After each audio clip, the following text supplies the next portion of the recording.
안녕하세요. 2022년 1월 4일입니다. 오늘은 일사라 녹음 날이어서 나가야 되는데, 그 전에 아주 흥미로운 기사가 하나 있어갖고 좀 설명과 제 의견을 얘기해야 될 것 같아서요. 그 인권위원회에서 연구 용역 보고서에 아동 디지털 성범죄 근절을 위해서 온라인 수색을 허용해야 된다고 하는 연구 용역 보고서가 나왔다고 합니다.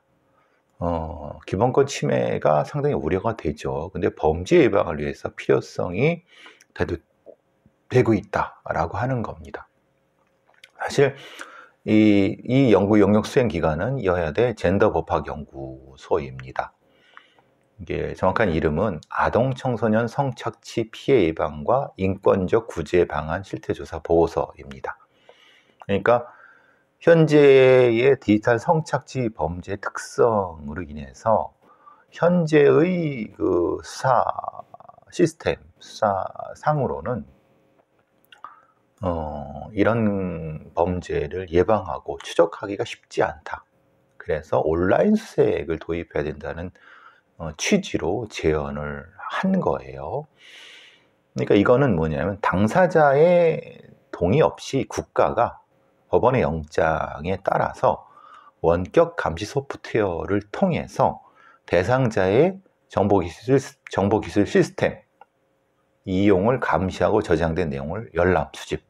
뭐 예를 들면 그 회사의 서버라든가 아니면 그 당사자의 그 PC 혹은 뭐 관련된 시스템에 특정한 프로그램을 설치해서 그것을 싹 확인할 수 있는, 물론 대단히 어떻게 보면은 이 상황에 대해서는 우려하는 사람도 많이 있을 수밖에 없습니다.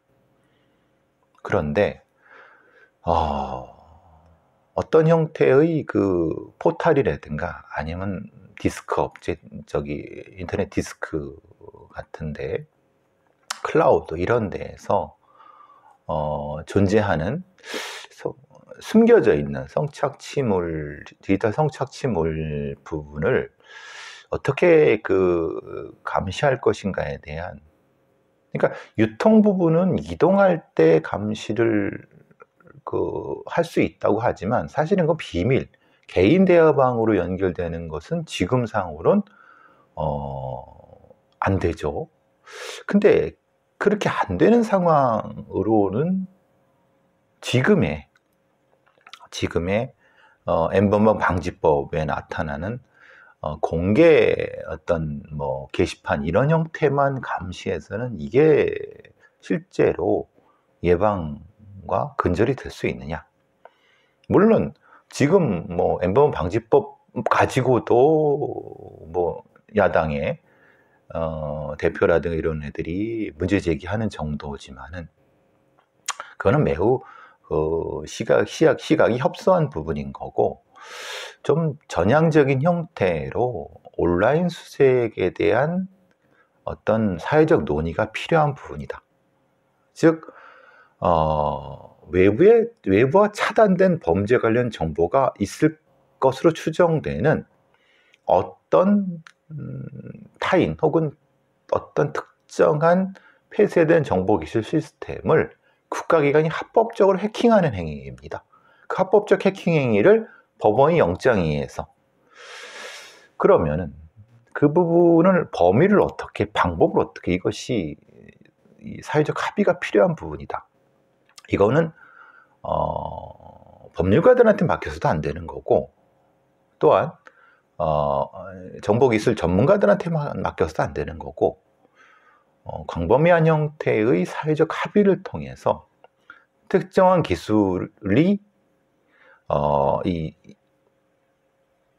정보가 유통되는 중간에 있는 어떤 게이트키핑이라든 게이트를 감시하는 것, 그리고 그것을 넘어서 그 정보를 축적해 놓고 특정한 정보 시스템의 법원의 영장에 의해서 합법적 해킹을 할 수 있게 하는 것까지도 우리가 고민을 해야 된다.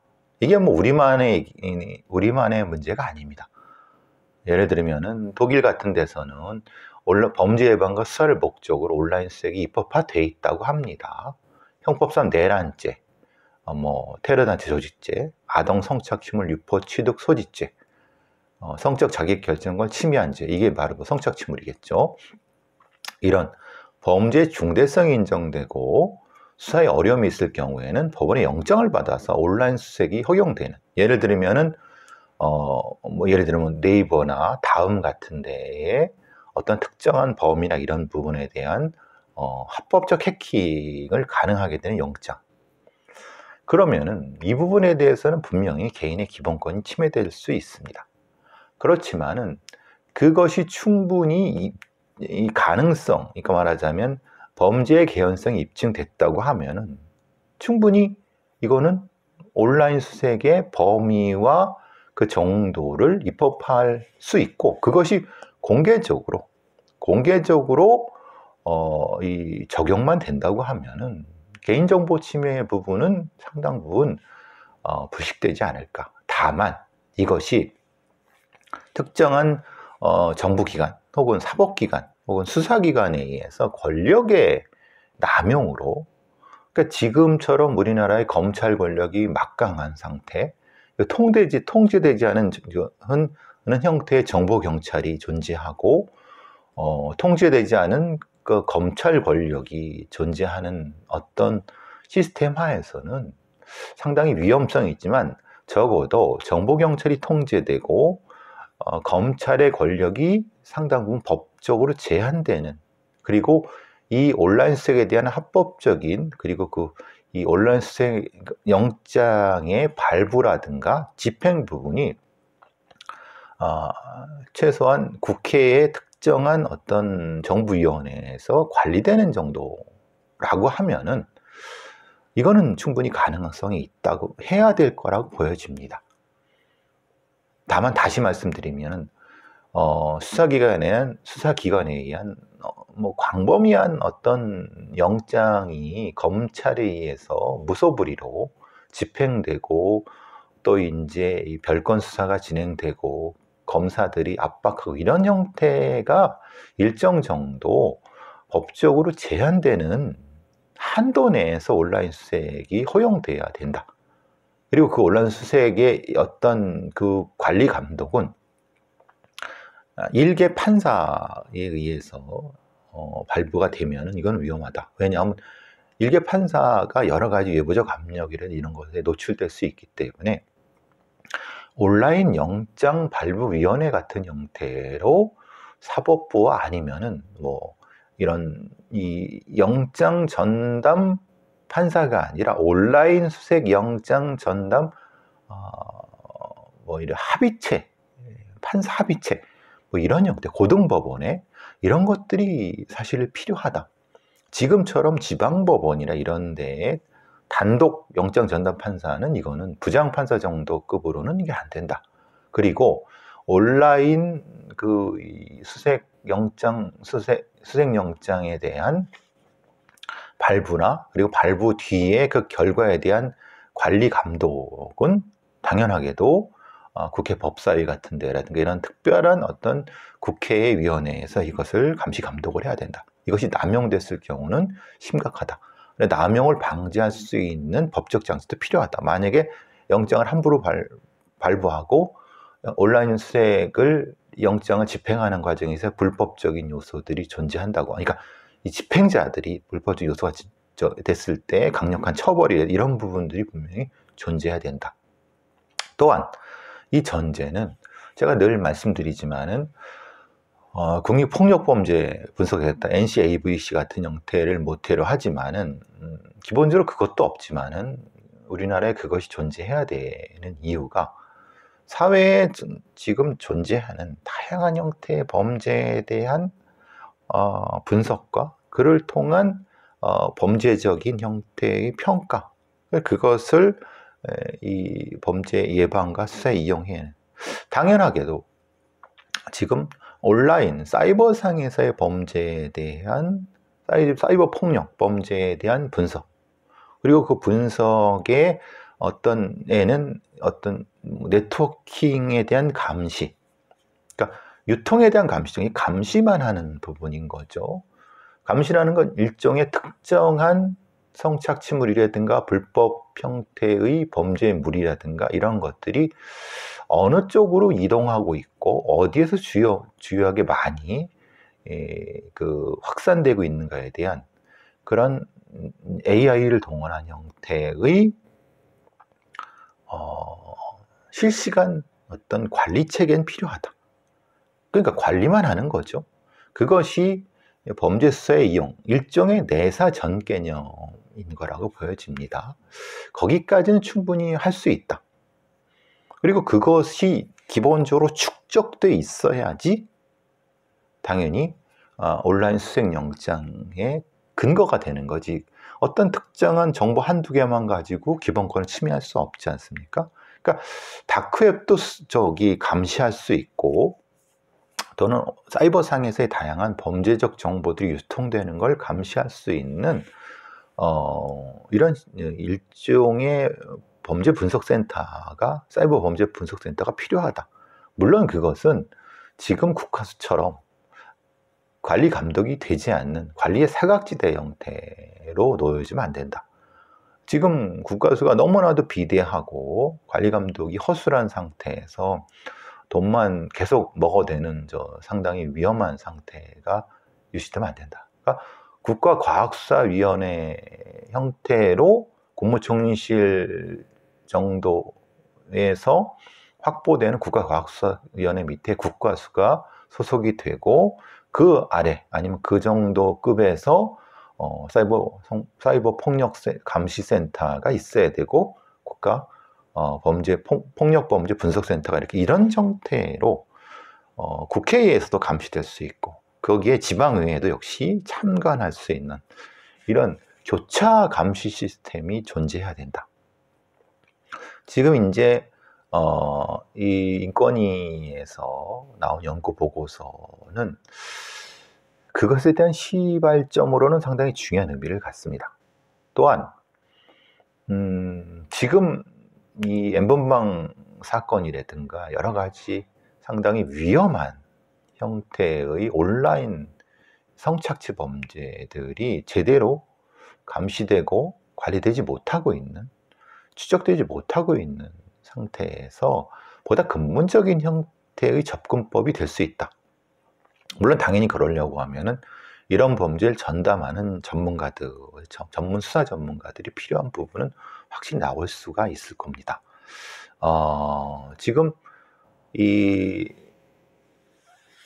부분은 그냥 실론적 형태예요. 그런데 좀 더 빠르게 연구가 되고 국회라든가 아니면 이 사회적 합의가 좀 더 광범위하게 이루어졌으면 좋겠다는 생각이 들어요.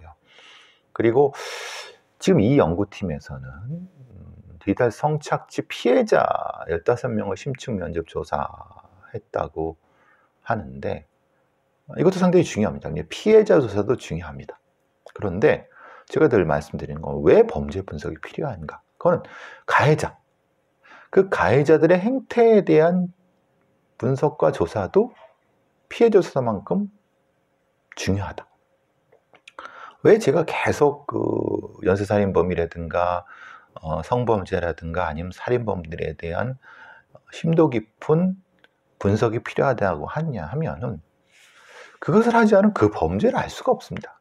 우리는 그 피해자를 통해서 그 범죄를 알려고 하는데 그리고 가해자는 이미 처벌받아서 수용 생활하기 때문에 건드릴 수 없다라고 하는 이런 일반 법 원리에 의하면 범죄는 영원히 예방할 수가 없는 겁니다.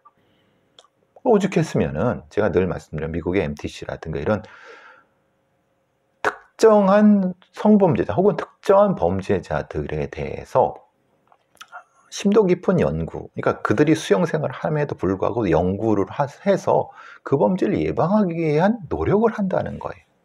우리는 그런 노력이 없어요. 그러니까 도대체 연쇄살인범, 유영철, 강호순 이런 애들이 도대체 어떤 형태의 범죄자인지도 잘 몰라요. 그게 어떤 자격이 있는 사람, 또는 그런 형태의 어떤 정확하게 전문적인 자격이 있는 사람이 강호순이라든가 뭐 예를 들면 유영철이라든가 아니면 그런 성범죄자들을 충분히 연구해서 그 결과를 가지고 이제 무슨 연쇄살인범이라든가 이런 것들에 대한 보고서를 내는 것이 아니라 상당히 미약한 좀 능력도 부실한 사람들이 그런 뭐 이른바 면담도 하고 접근도 해갖고 그들이 내놓은 어떤 결과라는 게 교차 분석을 하게 되면 다른 전문가들 교차 분석이면 이게 좀 이해가 모순되고 상충되는 결론들이 나오고 있다.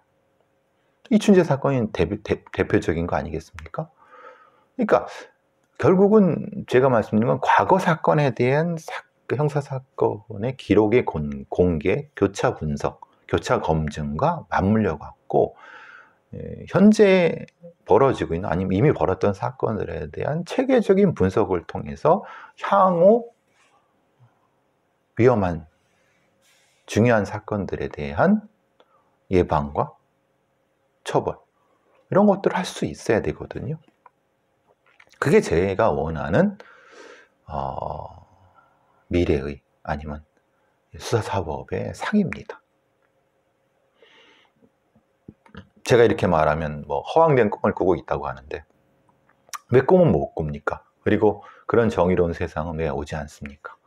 다 기득권을 가진 사람들이 그 길을 가로막고 있기 때문이죠. 알량한 그런 이권에 취해갖고 아니면 알량한 권력에 취해갖고 어쨌든 다시 돌아가서 이 온라인 수색에 대한 상당히 심각한 사회적 합의가 필요하다. 그리고 더 나가서 지금 이제 불법 촬영물에 대한 추적 시스템의 영상 DNA 기술도 활용되고 있다고 합니다. 뭐 이건 뭐냐면 지금 이 법원의 판결이라든가 아니면 수사에 의해서 불법 촬영된 범죄에서 다양한 형태의 불법 촬영문이 엄청나게 많이 있습니다. 근데 거기에는 그 피해자 얼굴이 있지만 그게 누군지를 몰라요. 그것을 AI를 탑재한 영상인식, 안면인식 프로그램을 통해서 이쪽 영상물과 저쪽 영상물을 비교해서 이건 같은 사람이다. 그럼 다른 어떤 또 영상물에 또 누가 있다. 그럼 그런 것들을 특정한 어떤 뭐 아직 그 확정되지 않은 어떤 영상물에 그 얼굴이 나오면 그것도 역시 삭제할 수 있는 이런 형태의 불법 촬영물 추적 시스템에 AI가 탑재되는 겁니다. 근데 이제 보통은 이 불법 촬영 피해자들이 자기가 촬영을 당했는지도 모를 수 있어요. 왜냐하면 뭐 모텔이라든가 아니면 어떤 그 지하철이라든가 아니면 공공장소 같은 데에 뭐 상당히 많은 어떤 불법 촬영 카메라들이 접근해 갖고 그냥 무작위로 찍어대는 거죠. 그러니까 이제 이런 형태로 데이터를 축적해 놓고 그걸 통해서 이 사이버 안전국, 그러니까 이제 사이버 수사국이죠. 지금 사이버 수사국에서 이런 시스템을 통해서 안면식 기술을 고도화해서 당연하게도 이것을 삭제할 수 있도록 이 방심위에 심의 차단 요청하게 되는데 저는 더 지금 이제 좀 전에 말한 온라인 수색 관련 거 이렇게 국가의 그 합법적인 해킹 시스템이라고 하는데 이와 유사한 형태의 디지털 성착취물과 유사한 영상 DNA가 존재하는 어떤 영상물에 대해서는 국가가 공식적으로 공격을 할 수 있도록 거기에 이제 공격 코드를 심어 두는 거죠. 그럼 그와 유사한 형태의 영상물이 어느 서버라 이게 탑재되어 있을 때 바로 거기에 공격해서 그것을 훼손시킬 수 있는, 그리고 그것에 대해서는 국가가 일정 정도 책임을 지고, 물론 그에 대한 만약에 불법적인 물이라고 하면은 개인이 소유한 거라 하더라도 손해배상은 개인이 책임지는 이런 형태로 돼야 된다는 겁니다. 여기까지도 고민을 해야지 불법 촬영물이라든가 이런 디지털 성착취 범죄가 줄어들 수 있는 거지. 그냥 개인이 소유하고 있는 개인 PC라든가 이 서버라고 해서 이것을 그냥 놔둔다고 하면 이게 언제든지 복제해서 이동할 수 있는 위험성이 존재한다.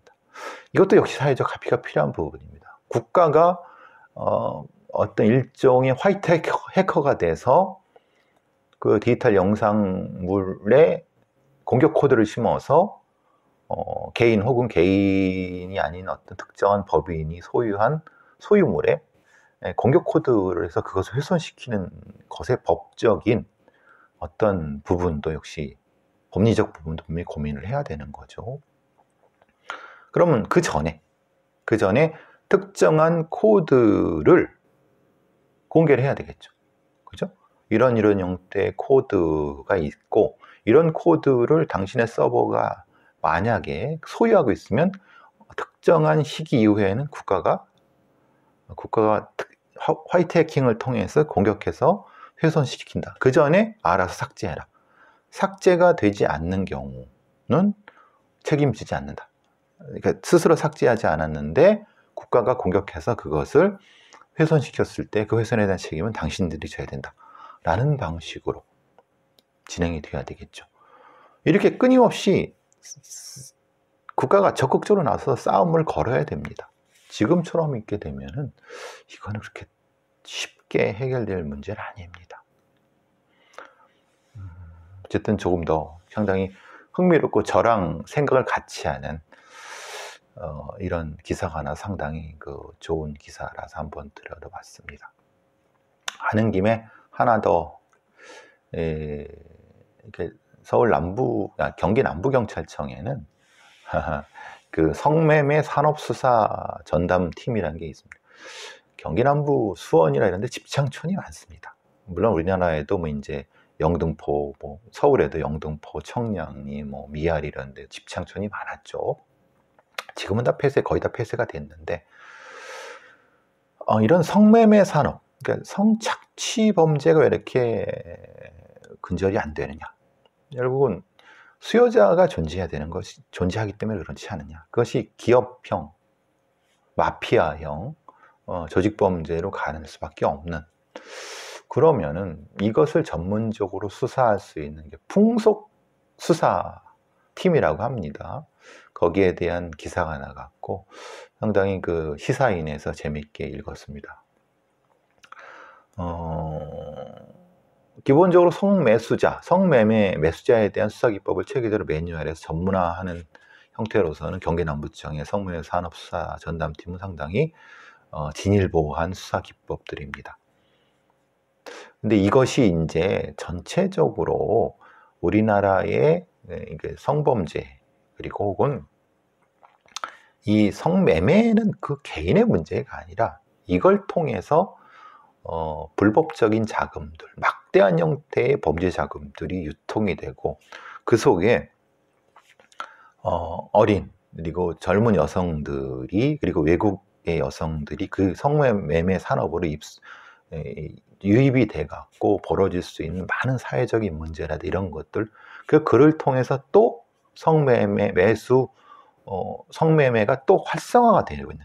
그렇기 때문에 이 부분은 분명히 단속이라든가 이런 것들이 필요하지만은 적극적으로 이 성매수 남성들의 인식 전환 그리고 성매매에 유입된 여성들이 다른 산업으로의 어떤 이 전환, 그러니까 다른 생계로 이거를 성매매에 참여하는 여성들의 일종의 생계 문제로 하면 이건 일종의 사회복지와 연결이 될 수도 있지만은 그것은 조금 더 그래서 성매매 산업을 근절시키기 위해서는 사회 전반적인 형태의 접근법이 필요하다.